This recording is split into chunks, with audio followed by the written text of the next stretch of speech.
Welcome to a course on operating system. We are studying 5th unit, that is disk structure and what is the disk scheduling algorithms and what are the different disk related issues, that to secondary storage. The title of this unit is secondary storage structures. Sometimes this is also called mass storage structure. Sometimes this is also called mass storage structure. In last lecture, we have studied the physical overview of the magnetic disk drive. Magnetic disk drive. So in this session, we are going to study disk structure. Disk structure. What are the several issues related to disk structure we will study in this lecture. So disk structure, here we are talking about disk structure. You know, disk is a collection of platters. So that platter is logically divided into tracks. Those tracks again subdivide into sectors. The same track in all the platters is known as cylinder. This is the point we have derived from the last class, and how the read and write header moves and how the read and write header will read the data from the disk. The final point, the unit to read the data or to transfer the data, the unit to read or transfer the data is a sector. That point we have seen in the last session, in the last lecture. Now in this, what we are trying to do is, I would like to explain what is the disk structure, how the data transferred, and what is the logical view to read and write the data from the magnetic disk drive. Here our concentration means we are studying about hard disk. We are most of the cases we hear in all the examples, in all the points which we are talking about hard disk, magnetic disk drive.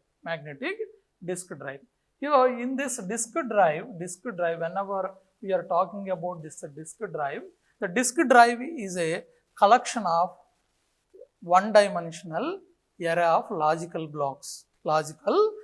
In modern means in today's magnetic disk drives,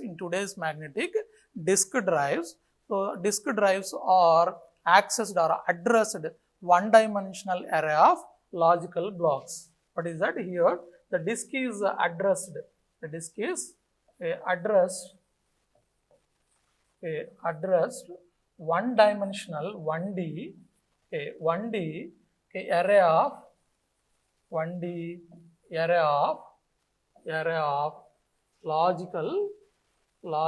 blocks.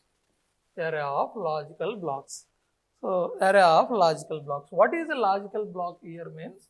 Logical block means it is actually we are addressing a particular, this logical block you may say a unit to transfer. What we can say, it is a unit of transfer. Here the unit, the data unit of transfer. So that is a logical block.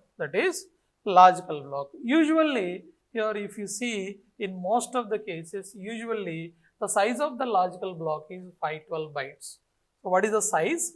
The size of the logical block, size of logical block is 512 bytes. The size of the logical block is 512 bytes. Normally, most of the modern drives, modern disks, the size of the logical block is 512 bytes. So in some low level formatted disks, low level formatted disk, a low level, a formatted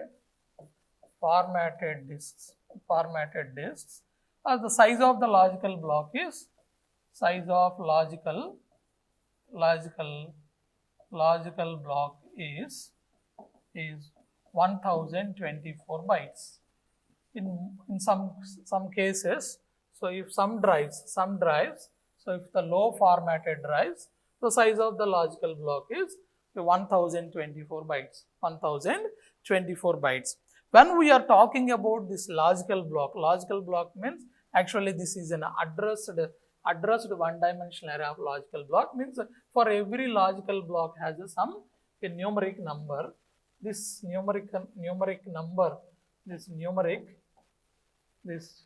number is the address. So here in that numerical number of a logical block, that number need to be converted into the way to read the data from the disk. So means this number need to be converted into the physical address. In that physical address, what we have to do is, whenever we converting this number, whenever this is converted, so during the read and write operations on the disk, this conversion can need to be like this. So the conversion is, so you have to find the track number. So in the track number, so that address contains the sector and that address contains cylinder also, or first cylinder number, then track number, then after that sector number like that. So this numeric number of the address of a logical block need to be converted. Whenever converting this logical block address into the physical address, that physical address contains cylinder number. What is the cylinder number for that logical block, and what is the track? So means in which platter, what is the platter number, and next one in that track, in that platter, what is the track number, in the track number, what is the sector, what is the starting sector for that. So here that is the way to convert this logical address into a physical address. While converting this logical address into physical, there are so many things we need to address. There are two things you need to address. One is the first point is, so what is the first point we have to consider? The first point is, so suppose if any means, whenever we are talking about number of sectors in that address, some sectors may be dead sectors. You may find some dead sectors in that number, means in that physical address. Those dead sectors are unused sectors, means some sectors may not work in that address. So those are replaced with the spare sectors. Those things will be taken care by the program, means a device driver, which is used for the disk. That is also important. What are the spare sectors are used for dead sectors in that one, means we have to hide the dead sectors. So what are the spare sectors used for the dead sectors? Those things also we have to hide. That is one of the difficulty to perform this conversion. And second one is number of bits. The density of bits for each track. The density of bits for each track also very, very important. What is that? The density of bits here, what we are talking about, the number of bits, density in the sense, the number of bits for a physical area or the number of bits for a track. That is also another point we have to consider. Why? Because, so if you observe the platter here, the platter is divided into tracks and sectors. Here you can observe the green color. So here the tracks, and the tracks are divided logically divided into sectors like this.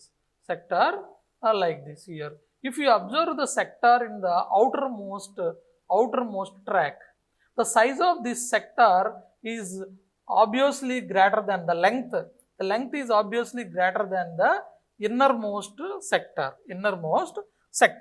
So the number of bits here, the number of bits in the outermost obviously greater, 40% greater than the inner sector. It means inner track sector. So there is a lot of difference. The size is almost 40% higher than this. Suppose here more number of bits means this sector is using more number of bits. Are you going to store a constant number, means the density of bits in all sectors same or not? So that is also a point we have to consider. Suppose if you are storing more number of bits here, less number of bits here. Suppose if you want to transfer the data in all tracks with the same bandwidth, then what we have to do is, whenever the header is moving from the outer track to the inner track, we have to increase the speed of rotation. Then only it is possible to maintain the constant transfer rate, constant data transfer rate. These are the points we have to constant data transfer rate. So these are the points we need to consider whenever we are going to store a constant number of bits in all sectors of the platter or a disk. So based on this is the second point we have to consider. While implementing these issues, these are the 2 points we have to consider. First one is, some sectors may not work and there is some error sectors, or some sectors are dead sectors. So how those dead sectors in that sequence? What is the sequence here? Whenever we are talking about a logical block, for every logical block, we are going to assign cylinder number, we are going to assign cylinder number, and next one is track number, and next one is starting sector number. Probably suppose the first cylinder and first track and first sector maybe starts with 0. Like that. So here there are some numbers are assigned for all these logical divisions, and for a logical block they are going to assign what is the cylinder number, and what is the track number and in that cylinder, and what is the starting sector number. So how many sectors? Starting sector and ending sector. Using this data, we are able to, means this is the actual physical address. This physical address is allocated to a logical block. It's a program point of view. So means the operating system will treat. So operating system is not going to handle all these numbers. Operating system simply, so it is thinking that, so the data is stored in terms of logical blocks. These are the points we have to consider whenever we are talking about disk structure. Here, these are the real points, 2 points. What is the first one is talking about the sectors, some sectors, and second one is number of bits for each sector. So number of bits are common for each sector, means the density of bits are constant for all the sectors or not. So these are based on these 2 points, we can decide what type of disk structure is there in a particular magnetic disk drive. So these are the points we have to consider. It is not possible to address the first one. Why? Because first one required so many implementation issues. Now at least we will talk about the second point. What is the second point? Is number of bits for the sector. Here, whenever we are talking about this one is, The first, so this is that is called bit density we are talking. Okay, number of bits for a physical area, number of bits for a particular sector. Here we want to keep the data transfer rate constant. So why we are here is, so if you want to keep the data transfer rate constant, this point also we have seen, and these are the 2 points we have addressed for every disk. Whenever we are taking these 2 points into the consideration, what we have to do is, so there are two ways to address. So that density means a bit density. Bit density, whenever we are talking about the second point, bit density, the first way of addressing that one is constant linear velocity. Constant linear velocity. Here, what in this model or in this type of disks, the first point is keep the bit density constant on drive. Keep the bit density in all sectors, means in all tracks. So even sector or a track, so in all tracks, the data density, the bit density is constant. Bit density is constant. So physically, large tracks holds more sectors. Actually, that is the point I have given that physically here the outer. So here, so outer tracks may contain large area and probably obviously 40% more number of tracks. More number of tracks you can see, more number of sectors you can see in the outer tracks than the inner tracks. This is the actual point. And next one here, whenever the density is same, increase the speed for inner tracks. Why? So if the speed is not increased for inner tracks, it is not possible to maintain the constant data transfer. Why? Because here the density is same in all the areas of a disk. Whenever we are reaching to inner tracks, what we have to do is we have to read more number of sectors. When you want to read the more number of sectors, you have to increase the speed of the inner tracks. Means you have to increase the speed of a platter to rotate. So that is the point you need to consider. Next one, read some number of sectors per unit time. Read a same number of sectors for unit time.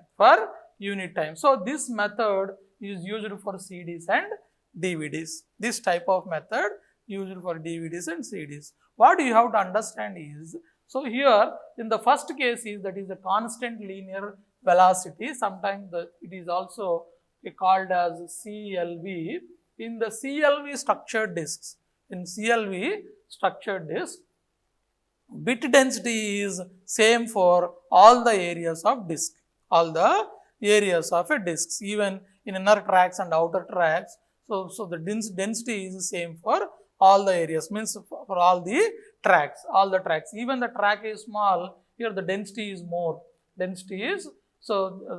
Whatever the density here we have used, the same density, even the track size is more, the same density is used in the outer tracks also. That is the point you have to understand. Whenever, so we have assumed this type of density for per area, for physical area, for unit area, then so if you want to maintain the constant data transfer, increase the speed for inner tracks. I have explained the reason for it. And now here, read the same number of sectors for unit time. For the same unit of time, you have to read the same number of time. Why? Because to maintain the constant data rate. So this is the reason. And this method, most of the cases in general, in real time, this method is used in CDs and DVDs. So next, coming to the second structure, The second disk structure is constant angular velocity. Constant angular velocity. So CAV.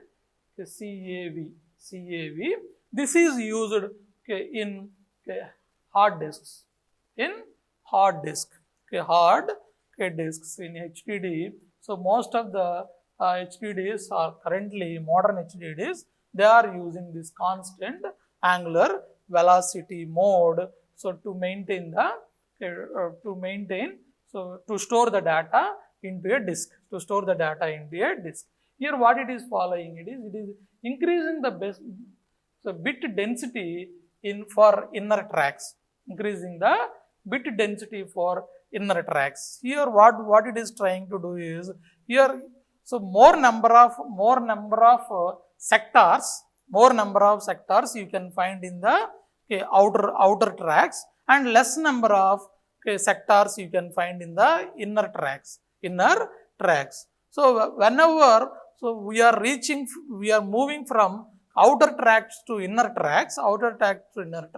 So in inner tracks means you have to increase the number of density need to be increased.